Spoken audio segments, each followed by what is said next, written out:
మేము అన్యులము. మా అత్తగారి సైడ్ అందరూ అన్యులు. మా అమ్మ వాళ్ళకి జీసస్ తెలుసు. మా అమ్మ వాళ్ళు రక్షణ పొందారు. కానీ నేనిప్పుడేంటంటే, నాకు ఈ ప్రేయర్ల ద్వారా జీసస్‌ని బాగా తెలుసుకొని, నిజమైన దేవుడు జీసస్సే అని తెలుసుకొని బలపడుతున్నాను. కానీ నేను ప్రేయర్ జేసుకోవటానికి చాలా ఇబ్బందవుతుంది బ్రదర్. ఈ ఫాస్టింగ్ ప్రేయర్స్‌లో నేనెక్కడెక్కడో మా హస్బెండ్ ఆఫీస్‌కెళ్తే ఇంట్లో ఉండి చేసుకుంటున్నాను. ఆఫీస్‌కెళ్ళకపోతే ఒక చోట కాన్సంట్రేషన్‌గా కూర్చోలేకపోతున్నాను. ఏదో ఒకటి పని చేసుకుంటున్నట్టు వినాల్సొస్తుంది. ఇట్లా చేయొచ్చా? అట్లా దేవుడు ఇంటాడా? నేనట్లా ఎక్కడో ఒక చోట కూర్చొని ప్రేయర్ చేసుకుంటా కాన్సంట్రేషన్‌గా కూర్చోలేకపోతున్నాను. అమ్మా, మీ అలా పరిస్థితిని ఫాస్టింగ్ ఉంట మీ మీ పరిస్థితి ఎలా ఉన్నా ప్రభు పట్ల మీకు హృదయం ఉంది. మీరు ఆయన యందు విశ్వాసం ఉంచారు. కనుక పరిస్థితులు ఇబ్బంది అనుకూలించకపోవచ్చు. ఉదాహరణకి గల్ఫ్ కంట్రీస్‌లో మన వాళ్ళు ఎంతోమంది ఉన్నారు. వాళ్ళు తప్పక ఆఫీస్‌లో వర్క్ చేసే పరిస్థితి, లేదంటే ఇళ్లలో పనిచేసే వాళ్ళు పని చేయకుండా ఆగడానికి లేదు. కానీ వాళ్ళు దేవుని వాక్యాన్ని వింటూ సెల్ ఫోన్, మొబైల్ ఫోన్ ద్వారా హెడ్‌సెట్ పెట్టుకొని వింటున్నారు, ప్రార్థన చేసుకుంటున్నారు. They are with God. నువ్వు దేవునితో ఉన్నావు. నీ పరిస్థితి బాగుంటే నువ్వు ప్రార్థన చేయడానికి అన్ని విధాలుగా రెడీగా ఉన్నావు. నీ మనసు దేవుడు ఎరిగి ఉన్నాడు. ఇక్కడ మీరు అర్థం చేసుకోవాలి. మిగిలిన మతాల్లో ఆచార కార్యక్రమాలుంటాయి. అలా చేస్తేనే, అలా చేయకపోతే వెంటనే అది క్యాన్సిల్ అయిపోతుంది. పూజ ఫలించదు. లేకపోతే ఆ యజ్ఞం ఫలించదు అనేది కార్యక్రమాలుంటాయి. వాళ్ళు దానికి చెప్పినట్టు చేసుకుంటారు. చెప్పులు లేకుండా నడవాలి. ఆ దీక్ష అయ్యేంత వరకు చెప్పులుండకూడదు. చెప్పులేసుకుంటే మళ్ళంతా విరిగిపోతుంది. మరి వేరే కలర్ డ్రెస్ ఏసుకుంటే అది ఫలించదు. వాళ్ళ మత కార్యక్రమాలు ఆ విధంగా చెప్తారు. వాళ్ళు చేసేవాళ్ళు ఫాలోవర్స్ వాళ్ళు ఫాలో చేస్తారు. ఇక్కడ క్రిస్టియానిటీ అనేదని మతం కాదిది. ఇది మార్గం పరలోకానికి. యేసుక్రీస్తునందు విశ్వాసం ఉంచినప్పుడు మీరాయన కుమార్తెలుగా ఆయనే మీకు అధికారం అనుగ్రహించాడు. యోహాను చదువుకోండి. యోహాను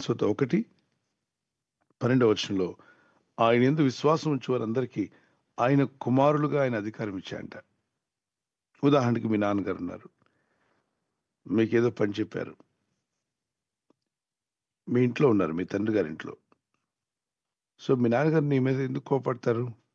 మీ తండ్రి గారు కాబట్టి ఆయన కుమార్తె మీద కోపడాల్సిన అవసరం లేదు. అడగొచ్చు. నాన్న ఇలా చెప్పాను ఎందుకు చేయలేదంటే, ఏదో డాడీ ఇది ఈ విషయం హోంవర్క్ చేస్తున్నాను. లేదా పలానా కార్యక్రమం చేస్తున్నాను. వీలు పడలేదు డాడీ. అంటే తండ్రి హృదయం క్షమించి అర్థం చేసుకునే హృదయం కలిగిన వాడు తండ్రి. భౌతికంగా భూమి మీద ఉన్న తండ్రులకే ఆ హృదయం ఉంటే, పరలోక తండ్రి ఎంతగా నిన్ను అర్థం చేసుకోగలరు? సో, ఇక్కడ ఉపవాసం ఉన్నప్పుడు పని చేయకూడదు అని యెషయా గ్రంథం 58లో ఎందుకన్నాడంటే, మీరు ఉపవాసం ఉంటారు గానీ మొరపెట్టరు. మీ కంఠధ్వని పరలోకానికి వినబడేలా ప్రార్థన చేయరు. తర్వాత మీరు వ్యాపారాలు చేసుకుంటారు, ప్రయాణాలు చేస్తూ ఉంటారు. మీరు ఎందుకలాగా మీ దేహాన్ని హింసించుకుంటారు? మీ దేహాన్ని అలా హింసించుకోవడం మంచిదేనా? భోజనం చేయకుండా ఆ దేహంతో పని చేయించడం. ఆహారం ఉండాలి గదా! ఏంటి బాడీ పని చేయాలంటే భోజనం ఉండాలి. అలా లేకుండా మీ దేహమును హింసించుకుంటున్నారు. కానీ మీరు ప్రార్థన చేయట్లేదు. మీ పనులు చేస్తున్నారు. మీ పని వాళ్ళతో పని చేయిస్తున్నారు.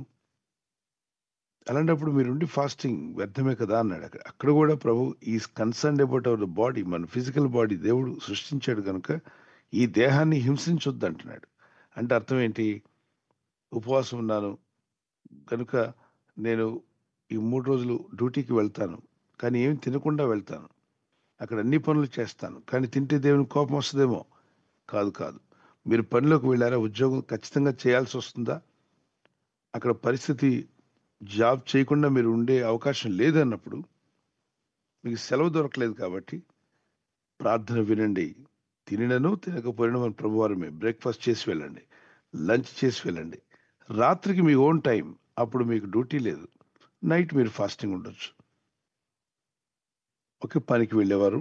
మీ దేహాన్ని హింసించుకోవద్దని చెప్పిన మాట అదే. ఇప్పుడు డెడికేటెడ్‌గా 3 రోజులు నేను ఫాస్టింగ్ ఉండాలని అనుకున్నారు. మీ ఇంట్లో వారందరూ కూడా ఒప్పుకున్నారు. మీ పరిస్థితి అంటే మీకు అధికారం ఉంది. మీకు ఎవరు మిమ్మల్ని అడిగి క్వెషన్ చేసే అవకాశం లేదు. మీరుండండి. ఫాస్టింగ్ ఉండి ప్రార్థన చేయండి. కానీ మీ విషయంలో ఆ విధంగా వీలు పడట్ల. ఆ విధంగా గట్టిగా నిలబడి ప్రార్థన చేసి స్తుతించడానికి వీలు పట్ల కనుక వింటున్నారు. వినండి. మనస్సు దేవుని పట్ల మీకుంది. అది చాలా సంతోషం. నువ్వెందుకు చేయలేదు కాబట్టి నేను నీ ప్రార్థన వినను. ఆయన కాదు. ఈయన మతపరమైన దేవుడు కాదు ఈయన. ఈయన మన ఆత్మకు తండ్రి. ఓకేనా? God bless you. తండ్రి బిడ్డల మధ్యలో ఉన్న బంధం యేసుక్రీస్తుని నమ్మినప్పుడు దేవుడు మనకి ఏమయ్యాడో తెలుసా? అన్ని మతాల్లో దేవుడిని ఏమంటారంటే, ఓ దేవా, పరమేశ్వరుడా, లేదంటే దేవుడా, ఇలా భగవాన్, ఇంకా వారి యొక్క మతాల్లో అల్లా అని ఇట్లా పిలుస్తూ ఉంటారు. యేసుక్రీస్తు నమ్మినప్పుడు ప్రభువు మనకు నేర్పించింది ఏంటంటే, పరలోకమందున్న దేవుడు మీకు దేవుడు కాదు. మరి ఎవరైనా మీకు తండ్రి. అందుకే ఇలా ప్రార్థన చేయండి. పరలోకమందున్న మా తండ్రి, నీ నామం మహిమపరచబడాలి, పరిశుద్ధపరచబడి మా జీవితాల వల్ల మీ నామానికి ఎప్పుడు మహిమే రావాలి, అవమానం రాకూడదు. నీ రాజ్యం వచ్చును గాక, నీ చిత్తం నెరవేరును గాక, మా నిద్ర ఆహారాన్ని మాకు దయచేయండి. ఈ విధమైన ప్రార్థన ప్రభు దేవుణ్ణి తండ్రి అని పిలవమన్నాడు. సో ఇక్కడ క్రీస్తుని అంగీకరించడం ద్వారా మాత్రమే కుమారత్వం జరుగుతుంది.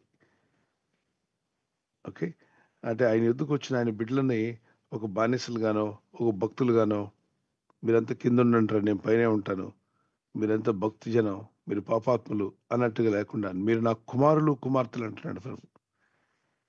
కుమారత్వం, సిన్ కాన్షియన్స్ వదిలేసి సన్ కాన్షియన్స్ కలిగి ఉండండి. Okay, God bless you. ప్రభు మిమ్మల్ని దీవించాక. మీరు ఇంతకీ ప్రార్థిస్తున్నారు, చాలా సంతోషం. మరి ఇలా ఉంటున్నారు. అలా ఉంటేనే, ఇలా కూర్చుంటేనే, లేవకుండా ఉంటేనే అని కాదు. అలా ప్రార్థన చేసి డెడికేటెడ్గా ఉన్నవారు కూర్చోవాలి, ప్రార్థన చేయాలి. వాళ్ళు ఎందుకంటే ఉపవాసం ఉండాలని నిర్ణయించుకున్నారు, వారు చేస్తారు ఆ పని. ఓకే, మరి ఎక్కడ వీలు పడకుండా ఉద్యోగాల్లో, ఇళ్లలో పనిచేసేవారు, మరి వారికి అక్కడ పరిస్థితి బాగాలేనప్పుడు లెట్ దెమ్ లిసన్, వింటూ కూడా దేవునితో ఉండొచ్చు. God bless you.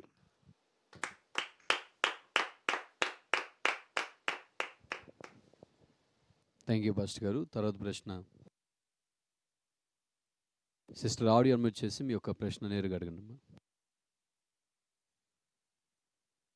Praise the lord అండి. ప్రైజ్ ది లార్డ్ అమ్మా. మీ పేరు, మీరు ఎక్కడి నుంచి మాట్లాడుతున్నారు? పాస్టర్ గారు, నా పేరు కోమలయ్య అండి. మేము విజయవాడ రామర్పాడు ఏరియా నుంచి మాట్లాడుతున్నామండి. పాస్టర్ గారు, మేము ఈ ప్రార్థనల వల్ల చాలా ఆత్మీయంగా చాలా మేలు పొందుకుంటున్నామండి. అంటే మన జపాన్ లో ఒకటను, మరి ఈ అంటే రన్వే మీద నుండి పక్కే జారిపోయి కొరియాలో జరిగింది. అవును, జపాన్ లో కూడా జరిగిందండి మన లాస్ట్ 2 వీక్ 1 వీక్. ఎస్. మీరు దేనికి భయపడొద్దు. మన ప్రార్థన, అనుదిన ప్రార్థనలో ఎలాంటి ఫ్లైట్ క్రాషెస్ అవ్వకుండా ఉండాలని, రోడ్డు మార్గంలో, ఆకాశ మార్గంలో, రైలు మార్గంలో, నీటి మార్గంలో ఏ ప్రమాదం జరగకుండా ప్రభువా కాపాడమని ప్రార్థిస్తున్నాం కదా. ఎస్, మనం అనుదినం సేవిస్తున్న మన దేవుడే మనం రక్షిస్తాడు. దానియేలు గ్రంథం చదవండి, 6వ అధ్యాయం చదివినప్పుడు అక్కడ సింహాల బోన్లో నుండి రక్షించబడతాడు. రాజు వెళ్ళి అడుగుతాడు, ఓ దానియేలు, నువ్వు ఇంకా సజీవంగా ఉన్నావా? సింహాల బోన్లో పడేస్తే సింహాలు నిన్ను తినకుండా ఎలా ఉన్నాయి అని అడిగితే దానియేలు అంటాడు, నేను అనుదినము సేవించున్న నా దేవుడు తన దూతను పంపి సింహాల నోర్లు మూయించాడు. చదవండి ఒకసారి. అతడు గుహ దగ్గరకు రాగానే దుఃఖస్వరముతో దానియేలును పిలిచి, జీవముగల దేవుని సేవకుడు అయిన దానియేలు, నిత్యము నీవు సేవించుచున్న నీ దేవుడు నిన్ను రక్షింపగలిగినా అని అతనిని అడిగాను.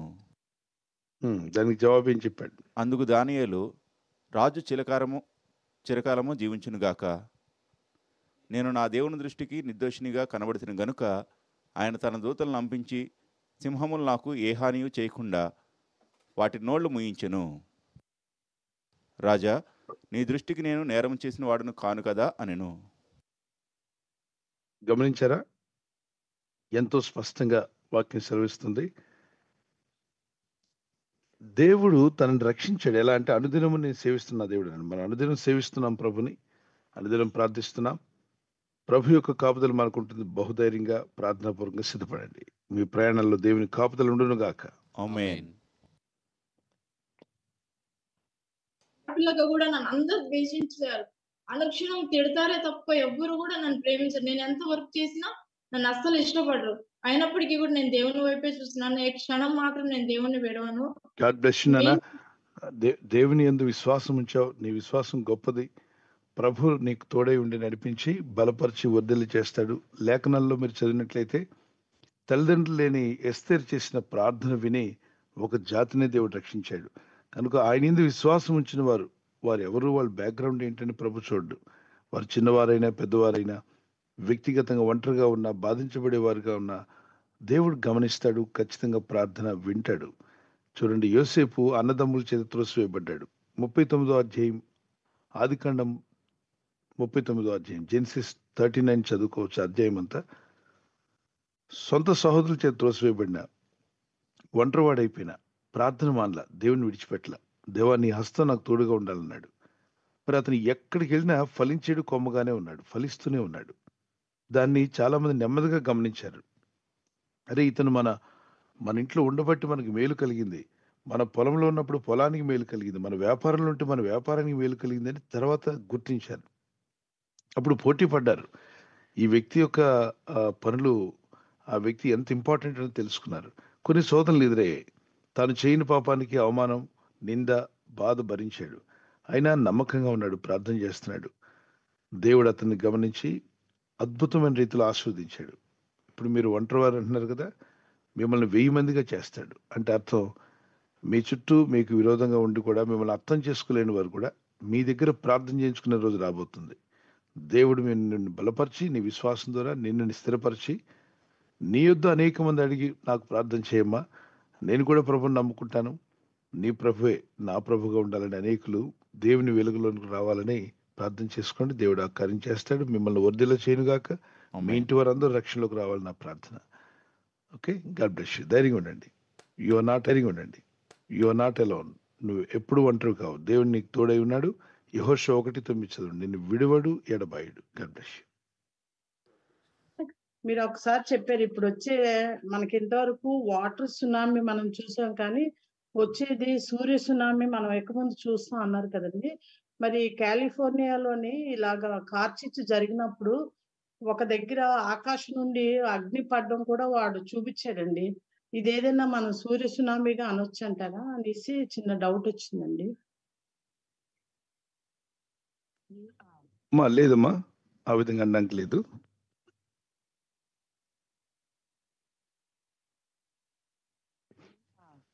సూర్య సునామీ, ఆ సూర్యుని వేడికి భూమి మీద ఉన్న ప్రజలు చీమల్లా మలమలా మాడిపోతారని ఒక ప్రవచనం ఉంటుంది. అది సంఘం ఎత్తపడ్డాకే కానీ సంఘం భూమి మీద ఉన్నప్పుడు జరగదు. సో సూర్యుని యొక్క ఎండ వేడిమి ఒక దినమున 7 దినముల వల్లే ఉంటుందన్నాడు. అయితే కాలిఫోర్నియాలో లాస్ ఏంజల్స్లో జరిగిన విషయం అది కాదు. ఒక ఇంటి దగ్గర అంటుకున్న ఆ కార్చిచ్చు అది నెమ్మదిగా ప్రబలి గాలులు విపరీతంగా వస్తున్నాయి కనుక శాండియోగో అనేది మరొక పట్టణం ఉంది. ఈ లాస్ ఏంజల్స్ వెళ్ళడానికి ముందు శాన్ హోసే, తర్వాత శాండియాగో, అటువైపు నుండి బయలుదేరి వెళ్ళాలి. అటు నుండి గాలులు వస్తున్నాయి. ఈ గాలులు అదుపు లేకుండా పోయాయి. ఎటుబడితే అటు గాలు వేయడం వల్ల అంటుకున్న నిప్పు అన్ని ఇళ్లకు అంటుకుంటూ వెళ్ళిపోయింది. సాధారణంగా ఫైర్ ఫైటర్స్ దాన్ని ఆఫ్ చేస్తారు, సీజ్ చేస్తారు. కానీ గాలులు విపరీతంగా వీచడం వల్ల చాలా దూరం మంటను పట్టుకెళ్ళిపోయాయి. అక్కడ బాగా వృక్షాలు, చెట్లు బాగా నాటుతారు. ఎందుకంటే ఆక్సిజన్ బాగుండాలని విపరీతంగా చెట్లు నాటే వాళ్ళు ఉంటారు. అయినప్పటికీ మిగిలిన రాష్ట్రాలతో పోలిస్తే కాలిఫోర్నియాలో కొంత తక్కువే అనుకోవచ్చు చెట్లు. అయినా అక్కడ వాతావరణం కూడా సాధారణంగా పొడిగా ఉంటుంది. హైదరాబాద్ వాతావరణం దగ్గరలో ఉండొచ్చు కొన్ని ప్రాంతాల్లో. అయితే ఆ మంటలు ఆగకుండా వెళ్ళాయి. చెక్కలతో ఇల్లు కట్టుకుంటారు అక్కడ ఎక్కువగా. చెక్కతో కట్టబడిందంటే ఇక ఆగదు కదా నిప్పు. అలాంటి ఎన్నో అగ్ని ప్రమాదాలు జరిగితే వాళ్ళు సీజ్ చేసేస్తారు ఫైర్ ఫైటర్స్. ఇక్కడ వీలు పడల. ఎంత మనుషులు ప్రయత్నం చేసినా వీలు పడకుండా దూసుకుని వెళ్ళిపోయింది. ఆ పట్టణాలను కాల్చుకుంటూ వెళ్ళింది. ఆ సిటీలో అనేక ఇళ్ళు, చాలా ధనవంతులు, కోట్లకు పడగలెత్తిన వారు, పేరు ప్రఖ్యాతులు కలిగిన వారు, మరి సినీ ఫీల్డ్లో ఎంతో గడించిన వాళ్ళు కాలుకుంటూ వెళ్ళిపోయి ఏం చేస్తారు? కంటితో చూడడం తప్ప ఏం చేయలేగా. ఇది ఒక పాఠం మానవ జాతికి. ఎంత గొప్పవాడువైనా భూమి మీద గుర్తుపెట్టుకోవాలి, దేవుని కాపుదల లేకపోతే చాలా నష్టపోతాం. దేవుని కాపుదల మాత్రమే కాదు, ఇహమందే కాదు, పరమందు కూడా మనిషి ఈ దేహాన్ని విడిచిపెట్టాక పరలోక రాజ్యానికి కూడా వెళ్ళాలిగా. ఇప్పుడు పరిచయం లేని వారింటికి వెళ్ళలేము కదా. పరిచయం రోడ్డు మీద వెళ్తున్నప్పుడు అందరి ఇల్లు మనకు తెలుసు. మన విశాఖపట్నమే అనుకుంటాం, పోనీ హైదరాబాద్ అనుకుంటాం, సికింద్రాబాద్ వెళ్తూ ఉంటాం, చాలా ఇళ్ళు ఉంటాయి. ఎవరింటికి మనం వెళ్తాం? పరిచయం ఉన్న వారింటికి వెళ్తాం. అలాగే పరలోకానికి వెళ్ళాలంటే పరలోక దేవునితో పరిచయం ఉండాలిగా. భూమి మీద ఉన్నప్పుడు అక్కర్లా. డబ్బును చూసుకొని, ధనాన్ని చూసి, నేత్రాశ, శరీరాశ, జీవపుడంబం, పేరు ప్రఖ్యాతులు చూసుకొని దేవుడు మాకెందుకు అనుకుంటున్నారు? దేవుడికి 0 మార్కులు. Creator of this universe he's got only 0 marks అని. ఆయనకి అలా 0 మార్కులు రావడం పెద్ద సర్ప్రైజ్ ఏం కాదని. అదేదో వాళ్ళు మూవీ తీశారట, క్రియేటర్ ఆఫ్ గాడ్ అని, క్రియేటర్ ఆఫ్ దిస్ యూనివర్స్ అని పెట్టుకున్నారట. ఆయనకి ఏ మార్క్, కానీ వాళ్ళు అనే మాట creator of this universe got 0 మార్కులు అంటే పక్కపక్క అని నవ్వుతూ, సకిలిస్తూ, ఇకిలిస్తూ మాట్లాడాను. ఒకప్పుడు సొడొమ అండ్ గొమొర్రా మీకు కనిపిస్తుంది ఆదికాండం 19వ అధ్యాయంలో. ఆ 2 పట్టణాలు కాలి బూడిదయ్యాయి. ఎందుకంటే వాళ్ళు భక్తిహీనంగాను అన్ని రకాల పాపాలు చేస్తూ ఏమాత్రం మనసు మార్చుకోకుండా దేవుడు తన దూతలను పంపిన దూతలతో కూడా పాపం చేయాలనుకున్నారు. ఎంత చీకటి మనసులో చూడండి, ఎంత తెగించారు, బరి తెగించారు. అప్పుడు 2 పట్టణాల మీద అగ్ని కురిసింది. ఆ అగ్ని మాత్రం పైనుండే కురిసింది. అది సూర్య సునామీ అంటాము, లేదంటే అగ్ని కీలలు పైనుండి వచ్చి పడ్డాయి అంటాము. అగ్ని గంధకములు కురిశాయంటే దేవుడు కురిపించాడు వర్షం వలె. వాళ్ళ పాపపు మొర, వాళ్ళ చెడుతనం యొక్క మొర పరలోకానికి చేరిందంట. అయితే దానికి ముందు అబ్రహాం గారు ప్రార్థన చేస్తారు. ఆ ఊర్లో ఈయన బంధువులు ఉంటారు.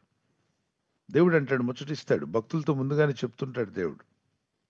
మరి నేను ఆ పట్టణాలు దహించబోయబడుతున్నా, వాడి పాపం మొర వచ్చేస్తున్నాను. కానీ వెంటనే అబ్రహాం ప్రార్థన చేస్తాడు, ఓ దేవా నీ కనికరం చూపు నాయన, ఆ పట్టణంలో 50 మంది భక్తులుంటే రక్షిస్తావా అంటే, ఓకే పట్టణం అంతా పాడైపోయినా 50 మంది భక్తులుంటే వదిలేస్తాను అబ్రహాము అంటాడు. దాన్ని బట్టి మళ్ళీ అతను 40 మంది ఉంటే వదిలేస్తావా దేవా అంటే, ఎస్. కనీసం 10 మంది ఉంటే అంటే, అవును 10 మంది భక్తులు కనబడినా పట్టణాన్ని క్షమిస్తా అంటాడు. అయితే ఆ దురదృష్టం ఏంటంటే, అక్కడ అన్ఫార్చునేట్ గా కనీసం 10 మంది కూడా భక్తులు లేరు. దేవుడు అగ్నితో కాల్చివేసేటప్పుడు ఈ అబ్రహాం చేసిన విజ్ఞాపన ప్రార్థన తన బంధువులకు ఉపయోగపడింది. అదే ఊర్లో ఉంటున్నటువంటి లోతు కుటుంబం యొద్దకు దేవుడు తన దూతలను పంపించాడు రక్షించడానికి. ఎవరు ప్రార్థన విని? అబ్రహాం ప్రార్థన విని. దేవదూతలు వెళ్ళి ఆ ఊర్లో ఉండి ఆ 4గురిని బయటికి తీసుకెళ్లారు. కానీ ఆ ఊర్లో ఉండి వీళ్ళకి ఆ ఊరు బుద్ధులు వచ్చేసాయి. ఆ ఆలోచనలు, ఆ తలంపులు చిన్నప్పటి నుండి వింటూ చూసారా, ఎవరితో సహవాసం చేస్తే ఆ సహవాస దోషం వారి వెంట రక్షించబడ్డాక కూడా వీళ్ళ రక్షణ నిలబెట్టుకోలేకపోయారు. ఇజ్రాయెల్ను దేవుడు ఐగుప్తు నుండి విడిపించినా ఐగుప్తు ఆశలు గుండెల్లో మోసుకొచ్చారంటే వీళ్ళు ఐగుప్తును వదిలేశారు ఫిజికల్ గా, కానీ మనసులో ఐగుప్తు కోరికలు, ఐగుప్తులో ఉన్న పాపపు ఆలోచనలు వాళ్ళ గుండెల్లో మోసుకుని వెళ్ళారంట. అప్పుడు ప్రభు అంటాడు, మీరు ఐగుప్తుని విడిచిపెట్టింది నిజమే కానీ మీ హృదయంలో ఉన్న ఐగుప్తుని విడవలేదు. చాలా మంది ఈ రోజుల్లో విశ్వాసులు ప్రభుని నమ్ముకున్నామంటున్నారు, కానీ మళ్ళా పాపపు ఆలోచనలు, పాపపు క్రియలు, లోక సంబంధమైన వాటిని ప్రేమిస్తూనే ప్రభుని వెంబడించాలనుకుంటున్నారు. అంటే రక్షణ పొందాను అనుకుంటున్నావు, దేవుడిచ్చిన రక్షణ కూడా కోల్పోయే పరిస్థితి. అటు వారుగా ఉండొద్దు అంటున్నాడు ప్రభు. సో ఇక్కడ జరిగింది అదే. అయితే లాస్ ఏంజల్స్ గురించి ఒక ప్రవక్త ప్రవచించాడమ్మా 1960s లో. నేను లాస్ ఏంజల్స్ వైపు చూశాను. ఆ యాషెస్ నాకు కనబడింది. అగ్ని, ఫైర్ అండ్ యాషెస్ మాత్రమే మిగిలింది. ఏమైపోయిందో నాకు తెలియదు, కానీ దేవుడు అలా నాకు చూపించాడని చెప్పాడు. అప్పుడు అందరూ నవ్వారు. ప్రపంచంలోనే అత్యున్నతమైనటువంటి ధనవంతులు, సంపన్నులు కట్టుకున్న ఇల్లు కలిగిన ఆ ప్రాంతం లాస్ ఏంజల్స్ సిటీ కాలిపోద్దా, బూడిదవుద్దా? ఎవరన్నారండి? ఈ ప్రవక్తకు పిచ్చి పెట్టిందో ఏదో అనుకున్నారు. కానీ ఇప్పుడు ఆ ప్రవక్త యొక్క ప్రవచనాన్ని రికార్డ్ చేసి పెట్టిన దాన్ని ఇప్పుడు రిపీట్ చేస్తున్నారు. అయ్యా, నువ్వు ఆ రోజు అన్నావు నిజమే, లాస్ ఏంజల్స్ నువ్వు ఏంజల్ అని పేరు పెట్టుకున్నావు. లాస్, నువ్వు పడిపోయిన దూతల వలె దేవుని నుండి డిస్కనెక్ట్ అయినటువంటి దూతల పేరు పెట్టుకున్నావు, కానీ నీ పట్ల దేవుని భక్తి లేదని. ప్రపంచానికి అశ్లీల చిత్రాలు ఎక్కువగా పరిచయం చేసింది ఈ పట్టణమే. అంటే ఆ పట్టణంలో అందరినీ కాదు మనం అనేది, కొంతమంది. ఆ పట్టణం నుండి ప్రపంచానికి అశ్లీల చిత్రాలు బయటికి వెళ్ళాయి. ఆ పట్టణమే దేవునికి విరోధంగా లేచి ఒక California first state in United స్టేట్స్లో ఒకే ఒక స్టేట్ బైబిల్ బ్యాన్ చేయాలని చెప్పింది. అంటే అందరూ కాకపోతే కొంతమంది అక్కడ కేకలు వేస్తూ బైబిల్ని బ్యాన్ చేయండి అని అరిచారు, కేకలు వేశారు. దేవుని వాక్యం అంటే వాళ్ళకి ఇష్టం ఉండట్లేదు, ఎందుకంటే వ్యభిచారం వద్దంటుంది బైబిల్. వ్యభిచరించకూడదు అన్నాడు, పొరుగువాని బారిన ముట్టకూడదు అన్నాడు. మరి మీ కుమారులను జారులుగా, వ్యభిచారులుగా, వేశ్యలుగా చేయకూడదు అన్నాడు. అలా చేస్తే దేవుని దృష్టిలో మీరు హేయులైపోతారన్నాడు. పద్ధతిగా బ్రతకమన్నాడు. డ్రెస్సులు అనేవి దేవాలయం దాన్ని కప్పుకోమన్నాడు. కానీ ఎక్కువగా ఇప్పుకొని తిరిగేటువంటి పట్టణం అది. కాలిఫోర్నియా లాస్ ఏంజల్స్లో బట్టలతో కప్పుకోవడం కంటే ఇప్పుకొని ఎక్కువ తిరుగుతుంటారు. దేవుడన్నా దేవుని యందు భయభక్తిగా లేనటువంటి పట్టణాలుగా ఉన్నాయి. అయితే ఆ ప్రవక్త ప్రవచించిన ప్రవచనం ఇంకా నెరవేరవలసి ఉంది. ఇది ఒక భాగం మాత్రమే కాలింది. కానీ అతను అన్నాడు, లాస్ ఏంజల్స్ మొత్తం బూడిదైపోవడం నేను చూశాను అన్నాడు. ఎవరు ఊహించిన పని. మరి దేవుని యొక్క కార్యాలు ముందుగానే దేవుడు తన భక్తులకి వ్యక్తపరుస్తా అంటే ఎస్ అని చెప్పి కొందరు ఊరికే వట్టి మాటలు చెప్పే ప్రవక్తలు కూడా చాలా మంది ఉన్నారు. అబద్ధ మాటలు చెప్పే ప్రవక్తలు. ఆ మాటలు నమ్మకండి, ప్రార్థనలో ఉండండి. దేవుడు మిమ్మల్ని దీవించి బలపరచును గాక. God bless you. ప్రభు మిమ్మల్ని వదిలి చేయాలి. మా ప్రార్థన అనుదినం ప్రార్థనలో ఉంటున్నారు. ఎస్, ఏదో మాట్లాడుతున్నారు మీరు. పేరెంట్స్ గట్టిగా అడిగినందుకు వెళ్ళాను, కానీ నా హృదయంలో నేను ఏమీ చేయలేదు. నా మనస్ఫూర్తిగా నేను ప్రేయర్లో ఉంటూనే వెళ్ళాను. అలాంటి పరిస్థితులు చాలా మందికి ఎదురయ్యాయి. అలాంటి టైంలో క్రీస్తుని వారు ప్రార్థన చేసుకుంటున్నారు మనసులో. ఒకసారి మాకు మీటింగ్ జరిగింది. రాత్రి వేళ 12 అయిపోయింది. ఆ పల్లి గ్రామం నుండి మళ్ళా మేము బయటికి రావాలంటే నీటి కాలువ పారుతుంది. నీటి కాలువలో నుండి నడుచుకుంటూ రావాలి. ఆ పక్కన ఏదో చెరువు కట్టలేవు తెగిపోయాయని చెప్పి నీరు ఎక్కువగా ప్రవహిస్తుంది. వెళ్ళేటప్పుడు నీటిలో నడుచుకుంటూ వెళ్ళాం. నడులోతు నీటిలో నడుచుకుని వెళ్ళి ఆ గ్రామానికి సువార్త చేసాం. తిరిగి రిటర్న్ అవుతున్నప్పుడు నైటు మా దగ్గర టార్చ్ లైట్లు ఉన్నప్పటికీ అవతల ఎక్కడో చెరువు కట్టి తెగిపోయి నీరు ఎక్కువగా వస్తుంది, ప్రవాహం, ఎవరిని వెళ్ళొద్దని చెప్పారు. రాత్రి అక్కడే ఉండిపోవాలి. వర్షం పడుతుంది. మేమున్న ఆ పల్లె గ్రామంలో అన్ని పాకలే. ఒకే ఒక గుడి ఉందట. ఆ గుడి కూడా ఇప్పుడు ఏమీ వారు నడిపించట్లేదు. అక్కడ గుడి వెనక పంతులు గారు ఉండేవారట. మాకు ఎక్కడ తీసుకెళ్లారంటే అక్కడ ఒక్కటే మిద్దె ఇల్లు ఉంది, వర్షం పడితే తడవకుండా ఉండడానికి, అక్కడికి రమ్మన్నారు. మిద్దెలో వాళ్ళు ఏదో రమ్మన్నారు, ఉండమన్నారు కదా అని చెప్పి మేము వెళ్ళాం. ఒక దీపం పెట్టారు. ఆ నైట్ మేము అక్కడ ఉన్నాం. నాతో పాటు వచ్చిన సహోదరులు, అమ్మమ్మో ఇది గుడి, గుడి వెనక మనం ఉండడం ఏమైనా పట్టుకుంటాయో మనల్ని అని భయపడి రాకుండా ఆ పాక దగ్గరే నిద్రపోయారు. మేము ప్రార్థన చేసుకుని వాళ్ళు ఇచ్చారు, ఊరు పెద్దలే కదా, అక్కడ కూర్చోమన్నారు, ఉండమన్నారు, రెస్ట్ తీసుకోమన్నారు. సో లోన ఉన్నాం, మేము ప్రార్థన చేసుకుని నథింగ్ రాంగ్. మార్నింగ్ కూడా ప్రార్థన చేసుకున్నాం. మళ్ళీ వాళ్ళు వచ్చి ఉదయకాలం పలకరించారు, మమ్మల్ని సాగనంపారు. అయితే రాత్రి ఆ దృశ్యాన్ని చూసిన మనలో ఉన్న కొంతమంది సహోదరులు భయపడిపోయి, ఏమన్నా అవుద్దేమో, ఏమన్నా పట్టుకుంటుంది. ఎందుకు భయపడుతున్నాం? చీకటి ఎప్పుడు వెలుగు ఎప్పుడు కూడా దేనికి భయపడదు. ఇప్పుడు గదిలో వెలుగు ఉందనుకోమా, గదిలోకి నువ్వు వెళ్ళడానికి భయపడవు. అలాగే నువ్వు ఈ లోకానికి వెలుగై ఉన్నావు. యేసునందు విశ్వాసం ఉంచిన వారు ప్రభు ఆయన బిడ్డలను మీరు ఈ లోకానికి వెలుగై ఉన్నారన్నాడు. ఈ లోకానికి ఉప్పై ఉన్నారన్నాడు. ఉప్పు అందరికీ అవసరం అయిందే, అందరి ఇళ్లలో ఉంటుంది, ప్రతి ఇంటికి అవసరం. అలాగే దేవుని వాక్యం అందరికి అవసరమైన దాన్ని దేవుడు నీకు ఇచ్చాడు. నీ వలన అనేకులు మేలు పొందేలాగా నీ ప్రార్థనలు వినడమే కాదు, నీ ద్వారా అనేక మంది యవన కుమారులు దేవుని వెలుగులోకి వచ్చేలా ప్రభు నిన్ను వాడుకును గాక. ఆమేన్. గాడ్ బ్లెస్ యు నాన్న. ఇంకేదైనా ప్రశ్న ఉంటే అడగండి. ఆడియో అడ్మిట్ చేసి మాట్లాడండి సిస్టర్.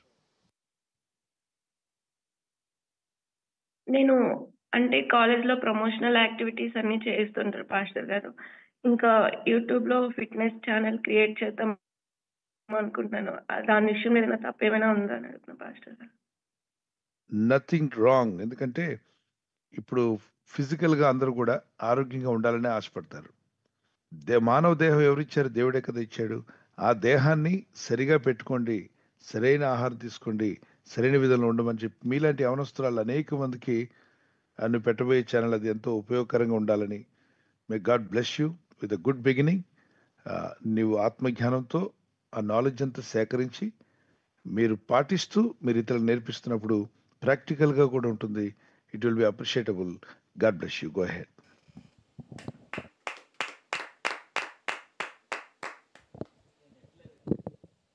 థ్యాంక్ యూ పాస్టర్ గారు. తర్వాత ప్రశ్న నాన్న ఒకసారి ఇప్పుడు మాట్లాడిన కుమార్తె అమ్మ కమ్యూనిటీ బాక్స్లో లేదంటే మీరు జూమ్ కాన్ఫరెన్స్లో మీ నెంబర్ పెడుతున్నారండి. ప్రార్థన అయిన తర్వాత కట్టెంత వేస్తున్నారు. అదొకటి అలాగే చేయాలండి. ఇంకొకటి వచ్చి ఆదివారం కూడా నేను శుక్రవారం కూడా 2 మందిరాలు ఉన్నాయండి మాకు. ఆ సేవకులు అక్కడ పని చేపిస్తున్నారు. ఆదివారం ఆరాధనకి, శుక్రవారం ప్రార్థన కూడా ఇక్కడ మందిరానికి రాలేదు. దేవుడు ఆరాధన పని కూడా ఒకటేనా, ఆదివారం చేయొచ్చా అనేసి నా క్వశ్చన్. అమ్మా మీరు ఖచ్చితంగా ప్రార్థన చేసుకుని దేవుని సన్నిధిలో ఉంటున్నారు. చాలా సంతోషం. ప్రభు వైపు చూస్తూ ఆత్మీయంగా ఎదుగుతున్నారు. ఇంకనూ మీరు వర్ధిల్లని మా ప్రార్థన. హెబ్రీ పత్రిక 12వ అధ్యాయం 1-2 వచనాల్లో వాక్యం సెలవిస్తుంది ఎంతో స్పష్టంగా, దేవునిందు భయభక్తి కలిగిన బిడ్డలు ఆయన విశ్వాసంకు కర్తయు దాన్ని కొనసాగించండి. యేసు వైపు చూస్తూ కొనసాగమన్నాడు. యేసయ్య వైపు చూస్తూ ముందు కొనసాగండి. దేనికి భయపడొద్దు. ప్రభులో ధైర్యంగా ఉండండి. ఆత్మీయంగా ఎదగండి. ఆత్మీయ ఆహారం విషయంలో, శరీరాహార విషయంలో నియమాలు పాటించండి. ప్రభు మిమ్మల్ని వర్ధిల్ల చేయనుగాక. మీరు ఒక ప్రశ్న అడిగారు, ఏదో తెర తీసేస్తున్నారు, తర్వాత మళ్ళీ తెర తీస్తున్నారు. అవన్నీ పాత నిబంధన పద్ధతుల్ని మన వాళ్ళు ఇప్పుడు అప్లై చేస్తున్నారు. అవన్నీ చేయనక్కర్లా. ప్రభు శిలువలో మరణించినప్పుడు తెర పైనుండి కిందకు చినిగిపోయింది.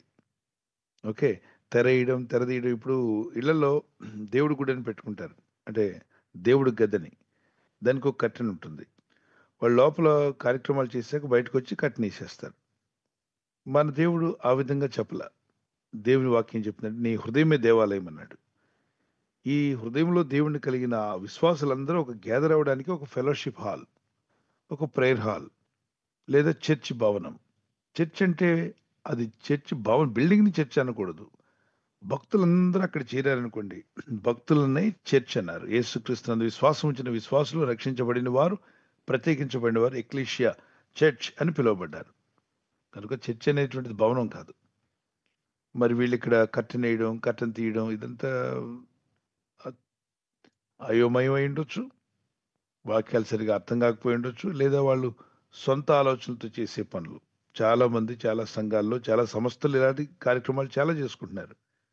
వాటిని ఏమన్నాడు దేవుడు మార్క్స్ వార్త 7:7లో, మనుషులు చేసే పద్ధతులట, మనుషుల పద్ధతులను దేవోపదేశాలను బోధిస్తారంట. దేవుడు చెప్పాడు మాకు, అందుకే మేము వేస్తున్నామంటారంటే అది పట్టించుకోవద్దన్నాడు. చూడండి, వారు మానవులు కల్పించిన పద్ధతులు. ఈ పద్ధతులని ఎవరు కల్పించారు? తెరేయడం, తెర తీయడం కొత్త నిబంధన లేదు. అది దానిని ఈ పద్ధతులు దేవోపదేశములని బోధించచ్చు. వాళ్ళు కల్పిస్తారు, కానీ దేవుడే చెప్పాడని చెప్తారు. అని ఈ విషయాలు ఎప్పుడు దేవుడు చెప్పాడు. వారు మానవులు కల్పించిన పద్ధతులు దేవోపదేశములని బోధించు, నన్ను వ్యర్థముగా ఆరాధించున్నారు.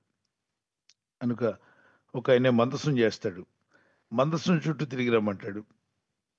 ఇప్పుడు ఈ రోజుల్లో మందసం అంట, మందసం చేయట్లేరా, మేలిం బంగారం పట్టరమంటాడు. బంగారం తెచ్చిన వాళ్ళందరూ పేర్లు గోడ మీద రాస్తానంటారు. బంగారం కొరకు డబ్బులు రప్పించి కానుకలు బట్టి బంగారంతో దాన్ని, అంటే పాత నిబంధనలు చేసినట్టు దేవుడు చెప్పాడు రాత్రి. ఒట్టి మాటలు ఇవన్నీ వీళ్ళ ఆలోచనలు. ఇర్మియా గ్రంథంలో ప్రభు అంటాడు, మరొకసారి మందసం పేరు ఎత్తొద్దు, మందసాన్ని చేయనవద్దు అని ప్రభు అయిన దేవుడే ఇర్మియా గ్రంథంలో అన్నాడు. ఇక మందసం గురించి మాట్లాడొద్దు అన్నాడు. వాటి గురించి ఇక మీరు చేసుకోనక్కర్లా, దేవుడైన ప్రభు మీకు మందసంగా ఉంటాడని. కనుక ఇలాంటివి చాలా మంది చేస్తుంటారు. వాటిని చూసి కలవరపడకండి, విశ్వాసంతో ముందుకు సాగండి. రాజమండ్రిలో మీటింగ్స్ ఉన్నాయి అని అడిగారు. ఎస్ ఉన్నాయి, 9, 10, 11. అందరూ సిద్ధపడదాం ప్రార్థనాపూర్వకంగా. ఫ్రెండ్స్, స్నేహితులందరికీ షేర్ చేయండి. ఎంత త్వరగా అందరికీ సమాచారాన్ని అందిస్తే అందరూ తెలుసుకుంటారు, ప్రార్థన చేస్తారు. ఈ సభల కొరకు ప్రార్థన చేద్దాం. Pray and prepare. భూలక్ష్మి గారు హైదరాబాద్ నుంచి అడుగుతున్నారండి. యెషయా గ్రంథము 52వ అధ్యాయము 12వ వచనం, వాగ్దానం వచ్చిందంట. వచ్చిన వాగ్దానమే నెరవేర్చబడుతుందా, లేదా ఆ అధ్యాయం అంతా కూడా నెరవేర్చబడుతుందా అని సహోదరి సందేహం అడుగుతున్నారండి. రైట్, అలా ఉండదు నాన్న. అధ్యాయం అంతా నెరవేర్చబడ్డమని కాదు, ఒక వాగ్దానంగా తీసుకొని ఆ వాగ్దానంలో ప్రభు ఏం చెప్పాడు భక్తులకి, అంతకన్నా గొప్పగా ప్రభు అయిన దేవుడు తన ప్రజలను బలపరుస్తాడు, నడిపిస్తాడు అని మీరు విశ్వసించండి. అధ్యాయం అంతా చదువుకోండి. అయితే ఇక్కడ కొన్ని విషయాలు ఇజ్రాయేలుతో దేవుడు మాట్లాడిన మాటలుంటాయి. ఓకే. కొంతమంది ఏమంటారంటే అక్కడ ఇజ్రాయేల్‌ని దేవుడు గద్దించిన విషయాలుంటాయి. ఆ దేవుడు మీ ఇంటిని కూడా గద్దిస్తున్నాడు. ఆ అధ్యాయం అంతా మీ మీదకొచ్చేస్తది. ఇదంతా ఎలిమెంటరీ స్కూల్ 5వ తరగతి చదివే పిల్లల అండర్‌స్టాండింగ్ ఉంటది చూసారా? 5వ తరగతి చదివే పిల్లలకి అండర్‌స్టాండింగ్ ఎలా ఉంటుంది? చెప్పండి. అర్థం చేసుకోలేనటువంటి పరిస్థితి ఉంటుందండి. ఇలాంటి బ్యాచ్ చాలా మందున్నారు ప్రపంచంలో. వీళ్ళెప్పుడు వాళ్ళకన్నీ అనుమానాలే. వాళ్ళకన్నీ డౌట్‌లొస్తుంటాయి. చిన్న పిల్లలు గదా! ఆత్మీయంగా గూడా అలా ఉండిపోయినవారు. పెద్ద వయసే. కానీ ఆత్మీయతలో నరుగుజ్జుతనం. అమావాస్య ప్రార్థన అని ఉంటది యెషయా గ్రంథంలో. చూసారా? అమావాస్య ప్రార్థన మీరు చేయకపోతే మీ ఇంటికి కీడొస్తది. మీ ఇంటికి శాపం వస్తది. అవి ఎక్కడున్నాయి? లేవసలు. క్రొత్త నిబంధనలో అమావాస్య ప్రార్థనే లేదు.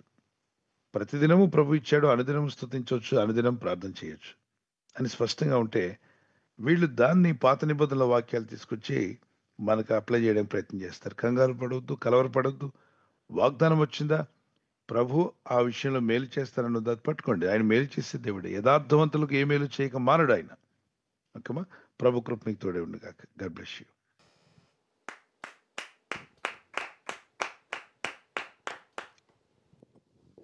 థ్యాంక్ యూ పాస్టర్ గారు. తర్వాత ప్రశ్న సిస్టర్ సౌజన్య గారు. అమ్మ మీకు కనెక్ట్ అయ్యారు. మీ యొక్క ఆడియో అన్మ్యూట్ చేసి మీకున్నటువంటి ప్రశ్న తెలియజేయండి. ఇంకా ఎవరెవరు చేతులు చూపిస్తున్న పేర్లు ఒకేసారి చదవండి.